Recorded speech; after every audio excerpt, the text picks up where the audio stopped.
హరిహర వీరమల్లు చిత్రం ప్రస్తుతం ఆంధ్రప్రదేశ్ మరియు తెలంగాణలో బాగా ట్రెండింగ్ లో రేటింగ్స్ రివ్యూస్ అంటూ అదరగొడుతున్న సినిమా ఇదేనండి. దానికి ముఖ్య కారణం ఏమిటంటే ఆంధ్రప్రదేశ్ ఉప ముఖ్యమంత్రి వర్యులు గౌరవనీయులైన శ్రీ కొణిదెల పవన్ కళ్యాణ్ గారు, జనసేన రాష్ట్ర వ్యవస్థాపక అధ్యక్షుడు వారు నటించిన చిత్రం ఇది. మొదట నేను సినిమాల రివ్యూలు కానీ రేటింగ్స్ కానీ ఇటువంటి నేను ప్రోత్సహించనండి.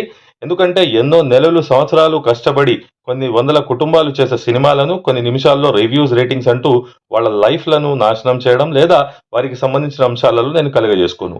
కాకపోతే ఈ సినిమా గురించి చాలా క్లియర్ గా నేను మాట్లాడదలుచుకుంది ఏమిటంటే పవన్ కళ్యాణ్ గారు ఏదైతే ఒక ట్రెండ్ సినిమాలు సృష్టించేవారు, వారు తమ్ముడు, ఖుషి, అత్తారింటికి దారేది ఇటువంటి ఫ్యామిలీ మరియు లవర్ బాయ్ లేదా ఇంకేదైనా మెసేజ్ ఓరియంటెడ్ సినిమాలు యూత్ కి సంబంధించినవి చేసే వ్యక్తి ఒకేసారి ఏదైతే మతపరమైన అంశాలు చరిత్ర అంటూ వెళ్ళిపోవడం వల్ల పవన్ కళ్యాణ్ గారికి వారే స్వయంగా హరిహర వీరమల్లు చిత్రం ఏదైతే రిలీజ్ ఇతర మీటింగ్స్ లలో వారు చెప్పడం జరిగింది.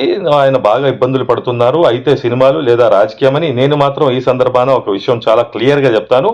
పవన్ కళ్యాణ్ గారికి ఇటువంటి సినిమాలు సూట్ అవ్వవు.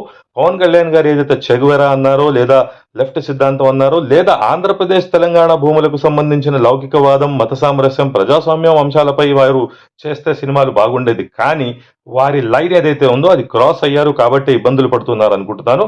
ముఖ్యంగా చివరగా నేను చెప్పేది ఏమిటంటే సినిమా ఇండస్ట్రీలో పార్టీ స్థాపించి ముఖ్యమంత్రి అయి ఆంధ్ర రాష్ట్రంలో ఉమ్మడి రాష్ట్రంలోనే చరిత్ర సృష్టించిన వ్యక్తి అన్న నందమూరి తారక రామారావు గారు. వారు సినిమాలు రాజకీయం ఒకేసారి నడిపించిన వ్యక్తి ఆయన. ఆయన తర్వాత ఎవ్వరికి కూడా ఈ కార్యం అనేది సాధ్యం కాదు, కాలేదు, అవుతుంది అని కూడా నేను అనుకోవట్లేదు.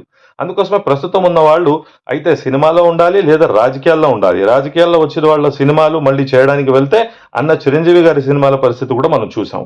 కావున రాజకీయం అనేది ఒక చాలా డిఫరెంట్ లైఫ్ స్టైల్. అది రియాలిటీ. ఇది ఆన్ స్క్రీన్ ఉన్నది కూడా రియాలిటీలో వచ్చి డ్యామేజ్ చేసుకునేదంటే రాజకీయాలు. అంటే రాజకీయాలు మంచి కావు నేను చెప్పట్లేదు, రాజకీయాల్లో రండి, కానీ రాజకీయాలు ఏ విధంగా చేయాలో ఆ విధంగానే చేయాలి. మరిన్ని వీడియోస్ మరియు అప్డేట్స్ కోసం advocate Sadiq Shaikh YouTube channel ని లైక్, షేర్, సబ్స్క్రైబ్ చేయగలరు. Thank you.